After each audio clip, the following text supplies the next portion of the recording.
I have filmed this video. This is my third time filming it. And, ugh.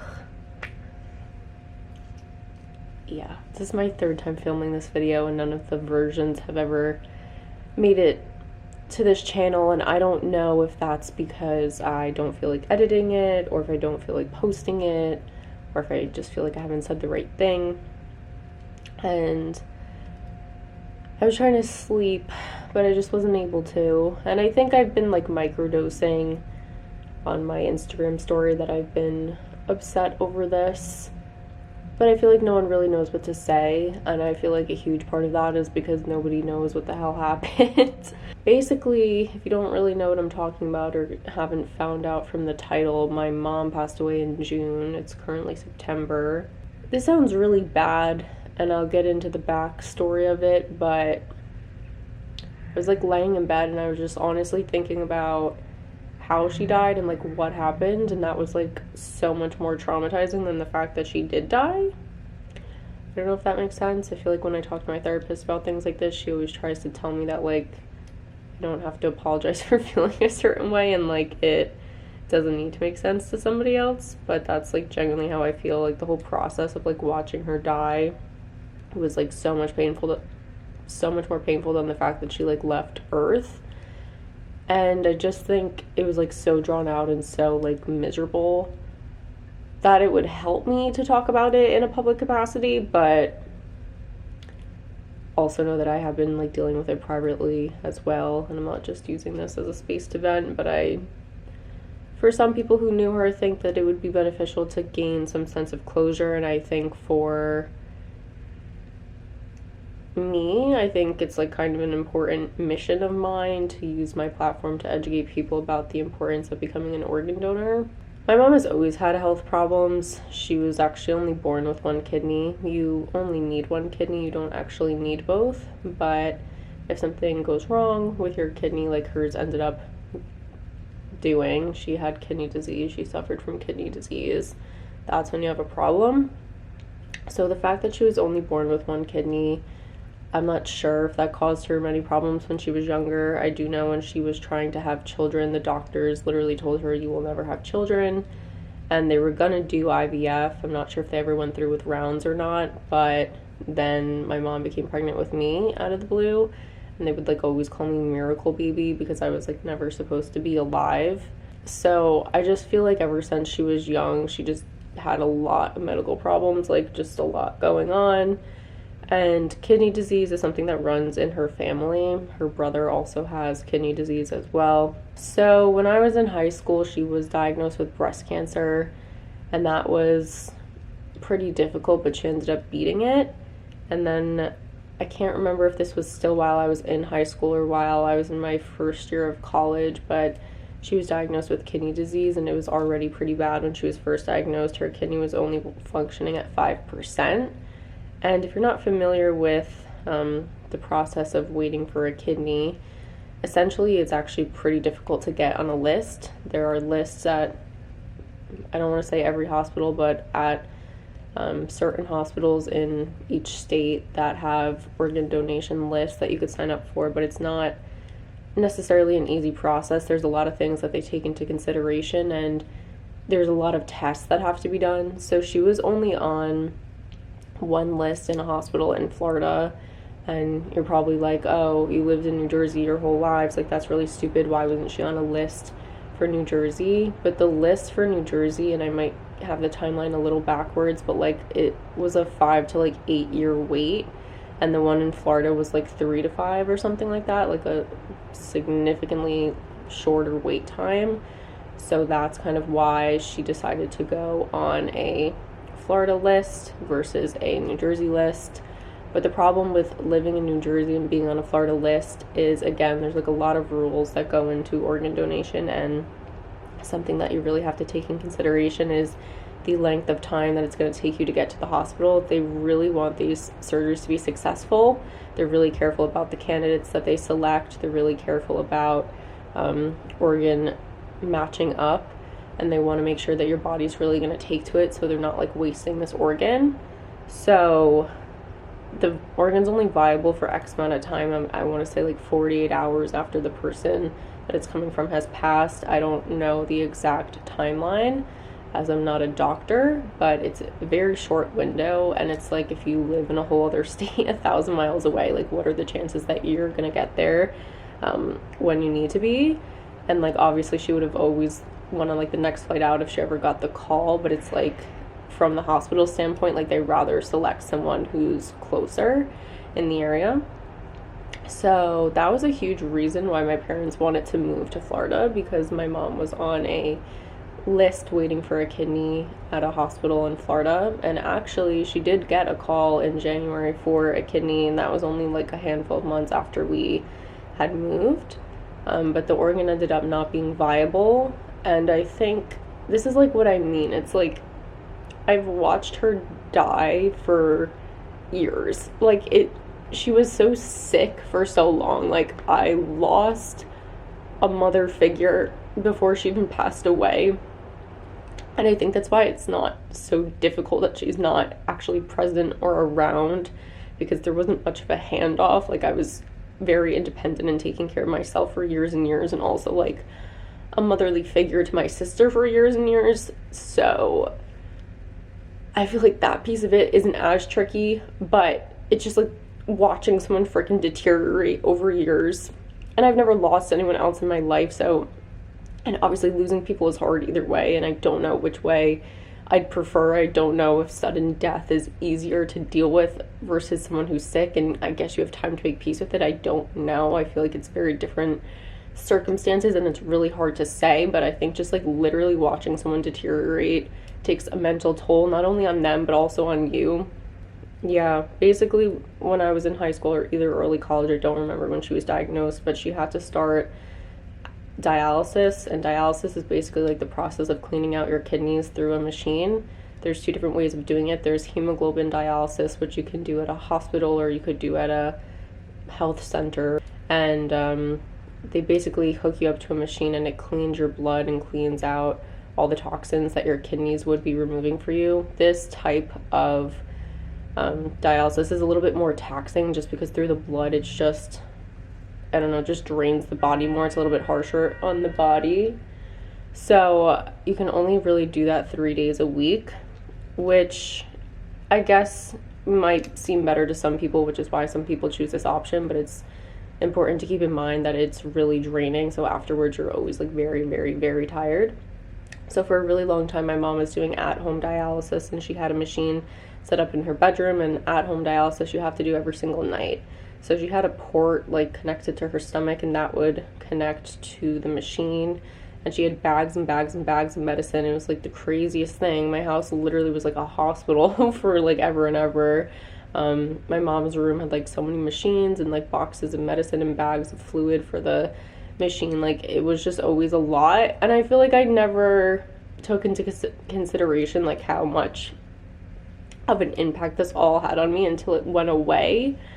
And now I'm just like, holy shit, like this was honestly so much to deal with. Like, me and my sister were like, obviously there's so many people in the world who've had it worse than us. Like, I don't mean to complain, I'm just sharing my situation, but like we were young, like we were in high school, in college, and I feel like that shift from child to caretaker of your parent takes place eventually, but it took place really early for us. Like, as soon as I had my license, I was driving her to doctor's appointments and watching her go in and out of surgery for breast cancer, etc. And it was just a lot. And I always knew that she was going to die when I was younger. Like, I always knew that. I just didn't realize that I would be this young, I guess. Like, I always knew that I was gonna lose her sooner than later, but I thought like at the very least like maybe she would get a kidney, but I kind of backtracked. So basically she was doing at-home dialysis for years and years, and then this past year in 2020 my family moved from New Jersey to Florida,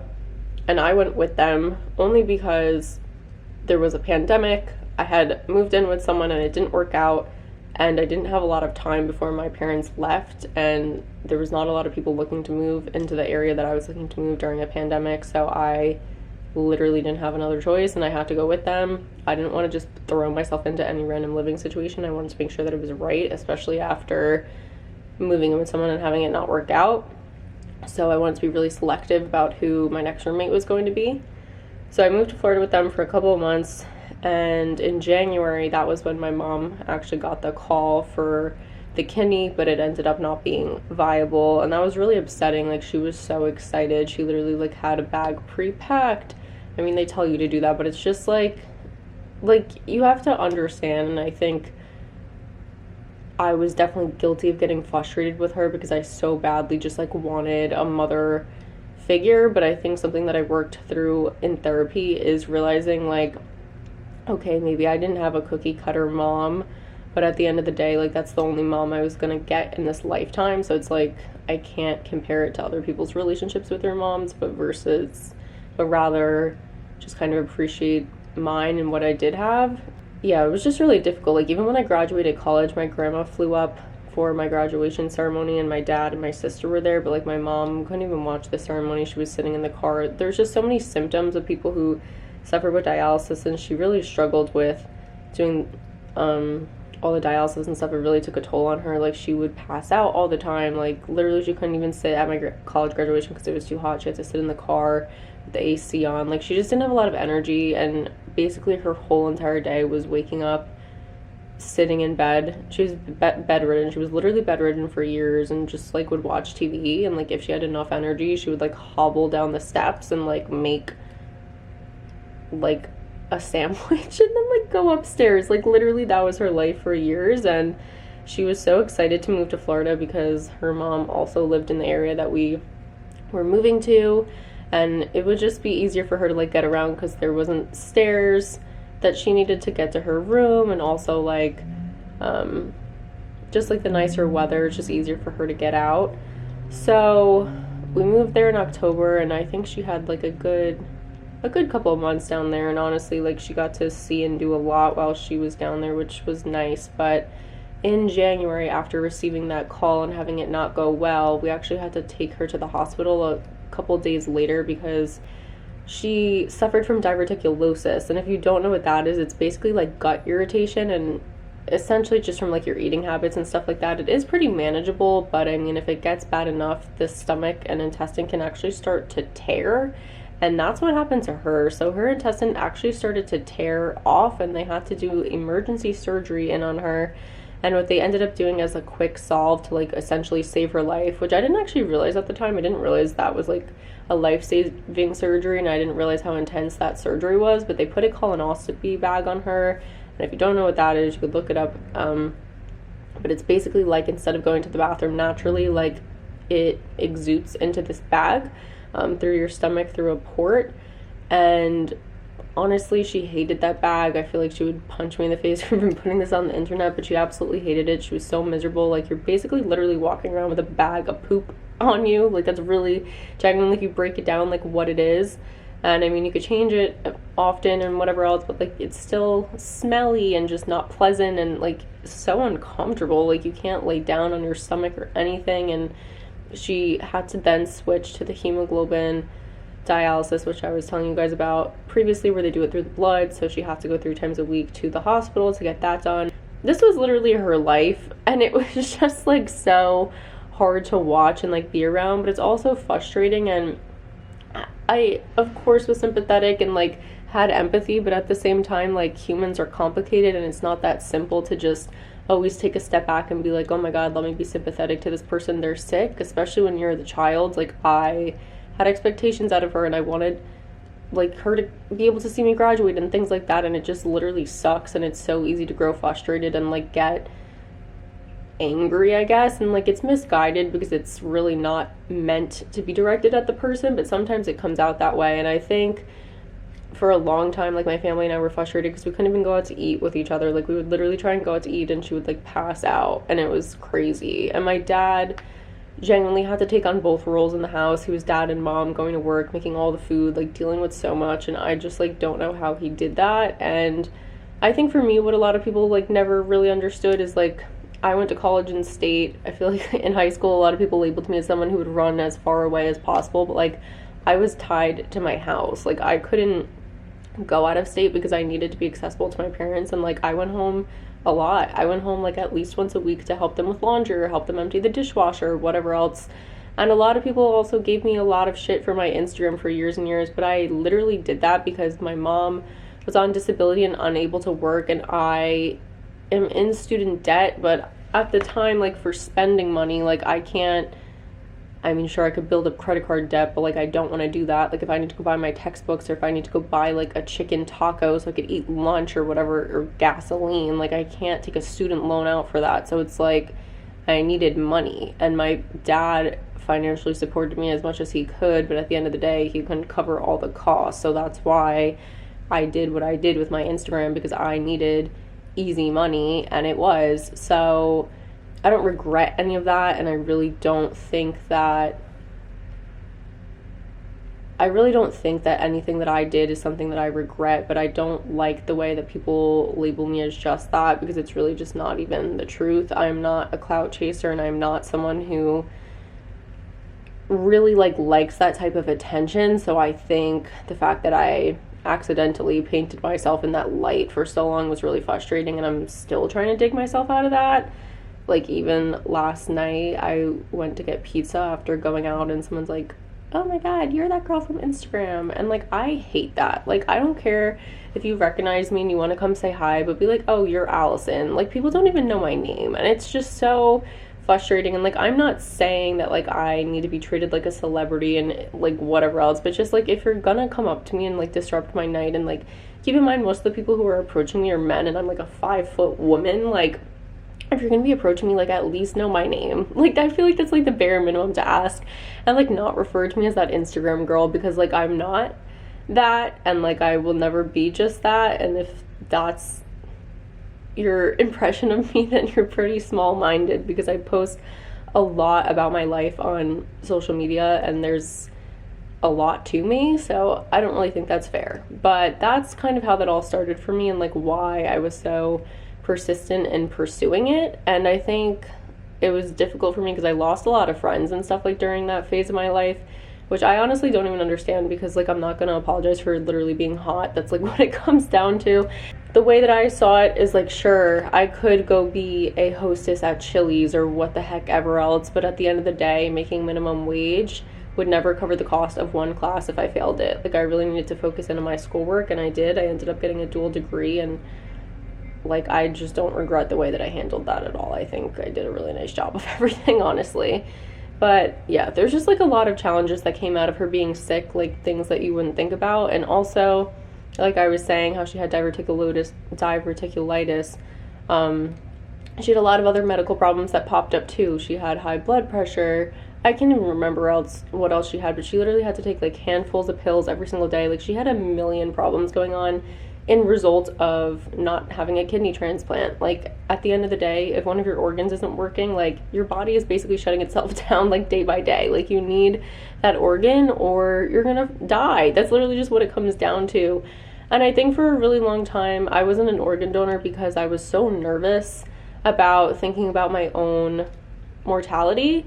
And I was young. I feel like when you go to the DMV and you sign up for your license or take the course to get your license and you pass and they hand you the paperwork to become an organ donor, you don't want to think about that. It's like your 17th birthday, at least in New Jersey, and you don't want to think about dying. And like, I think sometimes it's really difficult to think outside of yourself, but at the end of the day, like, if my mom got a kidney, she would still be alive right now. And basically the last 5 years of her life she spent suffering and begging and pleading with God and like just wishing and hoping and dreaming for a kidney. Like, that was her life. Like, every single day she would just wake up and like wait and hope and pray, like a dog waiting for their owner to get home. Like, she would literally just like wanted a kidney so badly. And honestly, like, even on Facebook and stuff, like, she would share like these little like cartoon caricature like meme things, like, not memes, but you know what I mean, like those style types of pictures. And it would be like, all I want for Christmas is a kidney and like things like that. And honestly, looking back at it, it's really sad. And she never for a second thought that she wasn't gonna get one, and like never for a second thought that she wasn't gonna have that life. But I think after we moved to Florida, I really started to realize how much of a toll like this was taking on her. And like, I actually ended up being down there just by chance when she passed away. And I honestly think that was pretty calculated by a higher power. But at the end of the day, like when I was there, like I really was starting to realize like how tired and how worn down her body was. And I didn't know this at the time, but she texted my sister like the previous semester when she was in school and was like, if God calls me home, just know that I'm okay with it. And it's like, for someone to be like in their 50s and like accepting their like mortality and the fact that they're gonna die, like I don't know, it doesn't sit well with me, and I feel really bad about the whole thing. But basically, as I was telling you guys before about the colonoscopy bag, she went into a scheduled surgery while my sister and I were down there. I went down to visit because my sister, she's a college student, and that was like her summer break. So that was one of the last weeks that she had planned to be in Florida before she went back to school. So I wanted to see everyone at once. So I went down there, and we had a flight planned for the two of us to fly back to New Jersey together. And obviously none of that ended up happening because my mom's scheduled surgery was to get that bag removed. And getting this bag removed was a really big deal to my mom because you can't be on the kidney waiting list if you have this bag on you. Like I said, there's a lot of stipulations and rules and things that they consider when they're handing out these organs. And at the end of the day, basically when she got this bag on her, and we didn't realize it at the time, like it was basically a death sentence because she just was never going to be able to get a kidney. And it would have been different if she was perfectly healthy, or maybe if she was in the wee beginning stages of waiting for a kidney, but this was like years and years and years of waiting, and her body was really starting to deteriorate, and just all these surgeries, it was too much. So when she went into surgery, she actually suffered a massive stroke and had severe brain damage, and she never woke up from the surgery. She didn't die immediately. She was put into a medically induced coma, and the doctors were working with her over the course of like 10 days to see if there was any brain activity, or if they could register any like commands with her, like if they were like open your eyes or like wiggle your fingers, like if she could do any of that, and she wasn't responsive. So yeah, it was really difficult like watching her like that. Like every single day we would, first of all, like we didn't even realize how bad it was because the surgeon had like called us and said like, oh, like the surgery went well, because I guess he didn't realize that she suffered a stroke because she was so heavily sedated, and this is something that they didn't realize until she came out of surgery. So we didn't really realize how bad it was until we went to see her after the surgery, and I think every single day from then we realized how bad it was. And I like remember the moment when me and my sister like realized that she was gonna die. We were like out to breakfast, we're like both crying at the table, and my dad's like, oh my god, like it's okay. But like, I mean, it wasn't okay, but it was just like, it just sucked. But yeah, I think if I wasn't down there, I wouldn't have been so okay with her passing away. Like, I genuinely, from the bottom of my heart, feel like she was at peace when she left Earth, and like it was better off for her, because if she woke up and still saw that bag and like realized that she was probably never getting it off her, and after suffering a stroke and having all this brain damage, like the road to recovery just wasn't even possible. And I never want to say that it's better off that she passed away, because like it's not necessarily better off, but like there was just literally no road to recovery. So I feel more comfortable knowing that she's like in heaven and at peace and not having to deal with all this freaking stress that she was dealing with on Earth. But that whole entire process and like being in the hospital and all of that, it was really draining, and it was a lot. And I had just started a new job, and I had to take a lot of time off, and they were so understanding, which was so nice. But it was just like, there was so much going on. I literally felt like I was in an alternate universe. Like, I don't know how else to explain it. Like, it was just so crazy, and it was going on for days, like, of just not knowing what was going to happen. And eventually we had come to the agreement with the doctors and also with all of like our immediate family members that we were going to put her on hospice. And basically hospice is like an assistance to the end of your life, and it's not like they do anything to make your life run out shorter. They just basically stop treating what's keeping you alive. So like they would have stopped dialysis, and they would have stopped like any machinery to like help her breathe or anything else. So that sounds really, I feel like hospice is probably a touchy subject for some people, and it sounds a little like playing God, but at the end of the day, like, that was just the decision that we had come to. But she actually never even ended up being put on hospice because she passed away. They had to stop dialysis before we signed the hospice paperwork because the port that I was talking to you guys about was like getting blocked, and they wanted to put like a hole in her like over here, and my dad and the rest of my family, we were like, no, like we're not continuing to put more holes in her and continuing to like just make it worse. Like we knew that she wasn't coming out of this, so we just opted not to do that. And like once the dialysis stopped, like she just simply passed away, so she was never even put onto hospice. But this was a very draining process, just like all of it. I mean, I learned a lot. I literally felt like I was like an ER nurse. Like I learned so much just throughout the process, and I commend nurses and doctors and, you know, everyone who took care of her. My sister's actually in her senior year studying to be a nurse, and it's really just one of the most admirable jobs. And I feel like, especially after this pandemic, nurses and healthcare workers don't get thanked enough. But definitely thankful to all the staff in the hospital who helped her. But I mean, at the end of the day, like, the whole situation was just weird and nutty and not really expected. We didn't know that this was like a high risk surgery, getting this bag removed, but at the end of the day, like, she was just a high risk patient because she had a lot of other things going on. So I just feel bad that she never came out of the surgery. Like, I never really got to like say a formal goodbye or anything. Our last moment that we had together before she went into surgery was really nice. I'm like happy with that, and I'm happy that I was down there in general and it wasn't like a phone call that I had to like randomly get one day, because that would have really sucked too. Yeah, it was a lot to process, and I feel like I took a break and I came home in between all of that, and then when she had actually passed, and then when her funeral was. So I came back to New Jersey, and like during that time I was still off of work, so I was just trying to like take care of myself.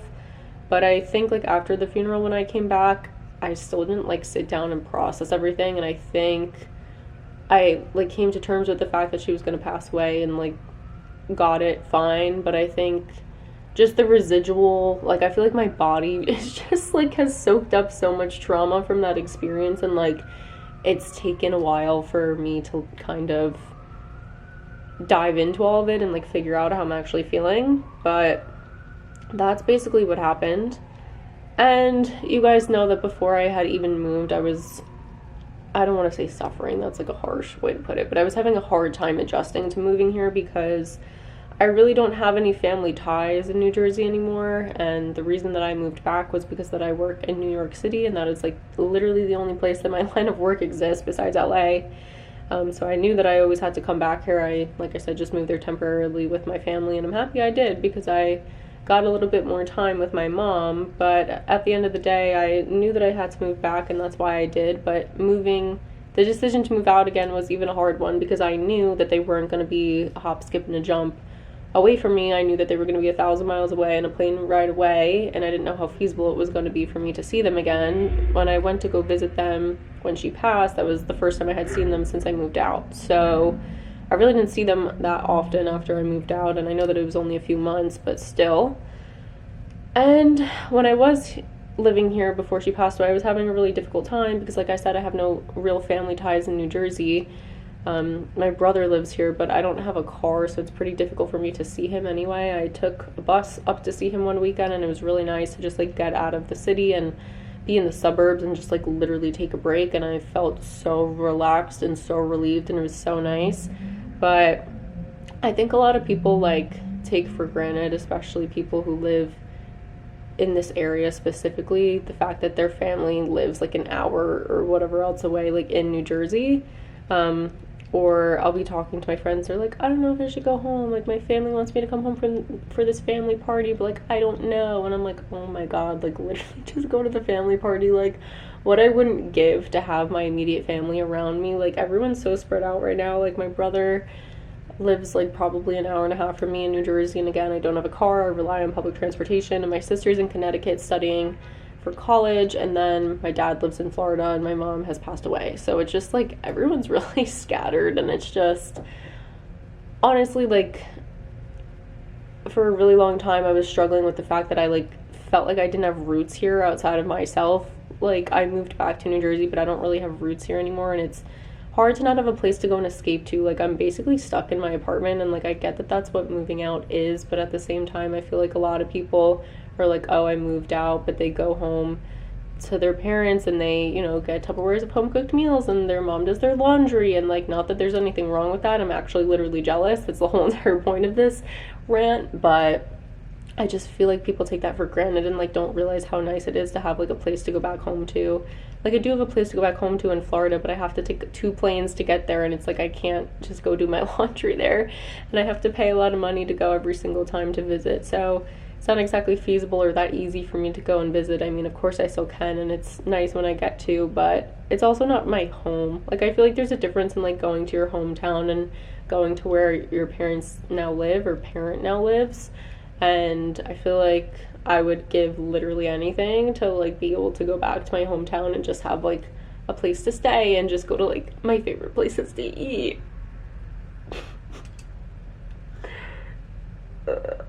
I genuinely just feel like I have a hard time relating to a lot of people my age because I've dealt with a lot, even though I'm 24 and I guess I'm like getting up there a little bit in age. I still feel like I'm relatively young, and I just feel like I've dealt with a lot of things that people my age haven't had to deal with yet.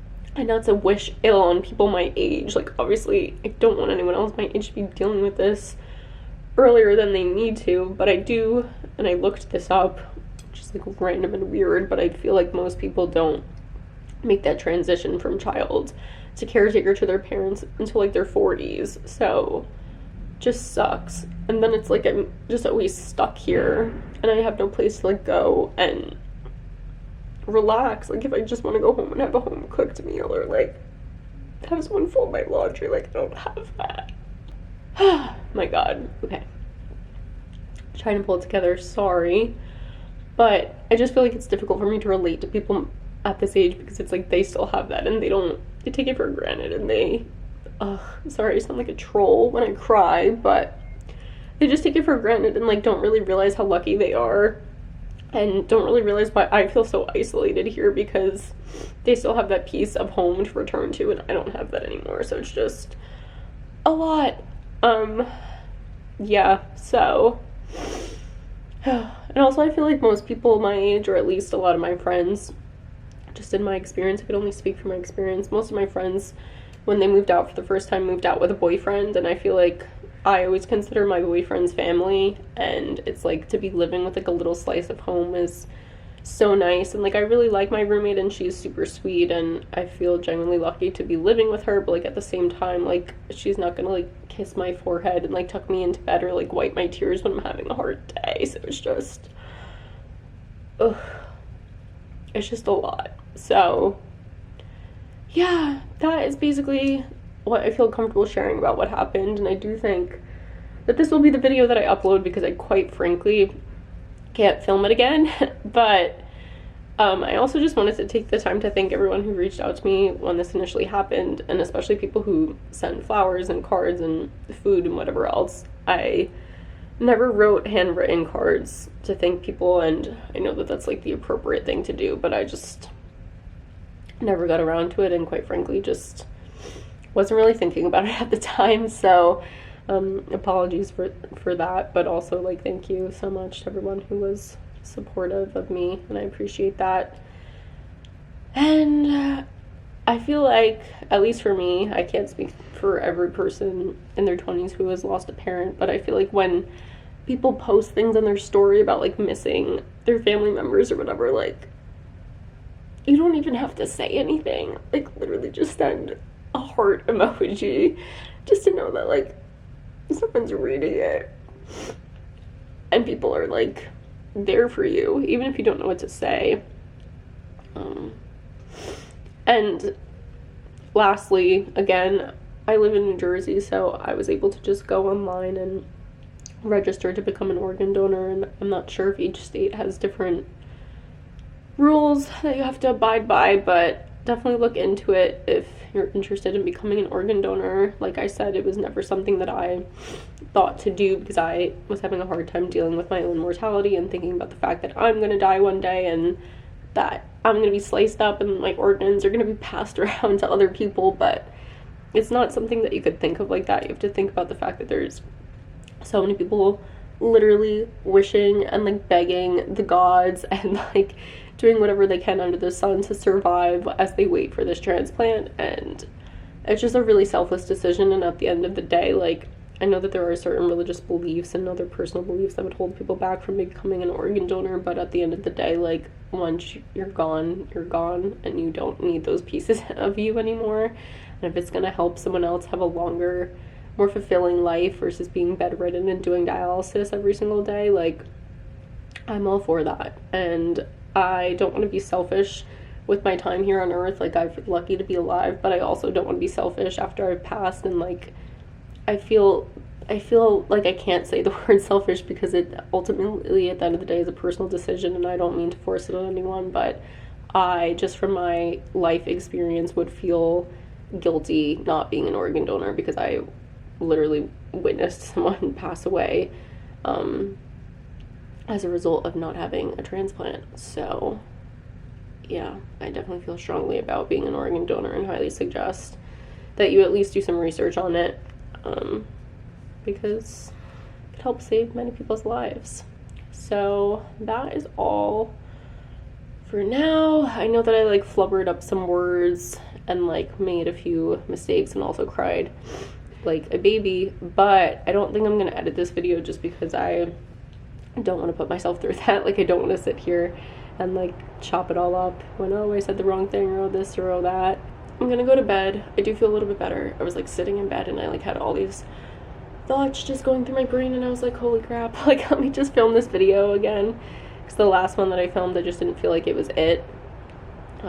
But I feel a little bit better about this one. So thank you for watching. This has been a tough year for everyone. I don't want to make it seem like I'm the only person going through things. Like, this pandemic has really just rocked a lot of people's worlds, and there's so many people who have passed away, and it's just so awful. It's been a really difficult few years. So sending love to everyone watching this and thinking of you, and hope that you and your loved ones are safe. So thank you for watching. I love you guys, and I'll see you in the next one. Bye.